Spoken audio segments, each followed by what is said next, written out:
Hi, this is Neelima. నా face అయితే యాక్ని phone skin అండి. ఇక్కడ ఫోటోలో చూసినట్టు నాకు చాలా పింపుల్స్ ఉండేవి. నేను ఆ పింపుల్స్ క్యూర్ అవ్వడం కోసం అని చెప్పి చాలా క్రీమ్స్ యూస్ చేసేదాన్ని.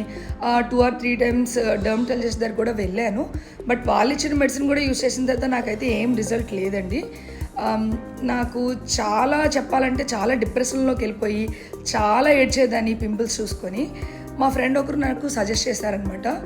వైజాగ్లో డర్మాస్లిమ్ వెల్నెస్ వాళ్ళు చాలా ట్రీట్మెంట్స్ అనేవి కొత్తగా ఇంట్రడ్యూస్ చేశారు, ఒకసారి ట్రై చేయనేసి. సరే లెట్స్ గివ్ ఎ ట్రై అన్నట్టుగా నేను వాళ్ళ దగ్గరికి వెళ్ళాను. వాళ్ళు నా ఫేస్ని అనలైజ్ చేసి నా యాక్ని కూడా వాళ్ళు క్లియర్గా అనలైజ్ చేసుకున్నారు. చేసిన తర్వాత నాకు డైటరీ ఇచ్చేసి నా ఫేస్కి ఆల్మోస్ట్ ఒక 3 to 5 సెషన్స్ లోపు మొత్తం పింపుల్స్ అన్నీ క్లియర్ చేస్తామని చెప్పారు. సో ఓకే, ట్రై చేద్దాం అన్నట్టుగా నేను సెషన్స్ అయితే స్టార్ట్ చేశాను. స్టార్ట్ చేసిన తర్వాత ఫస్ట్ సెషన్కే నాకు కొంచెం నా ఫేస్లో ఇంప్రూవ్మెంట్ అనేది కనిపించిందండి. ఇప్పుడైతే నాకు 3rd సెషన్ జరిగింది రీసెంట్గానే. సో మీరు చూసినట్టయితే నా ఫేస్లో పింపుల్స్ అన్నీ ఆల్మోస్ట్ ఫేడ్ అవుట్ అయిపోయినాయి. ఇంకా 2 సెషన్స్లో మొత్తం క్లియర్ అయిపోతాయని నాకైతే ట్రస్ట్ అనిపించింది. సో నేను డెఫినెట్లీ డర్మాస్లిమ్ వెల్నెస్ వాళ్ళని మీకు సజెస్ట్ చేస్తాను. Thank you Dermaslim wellness.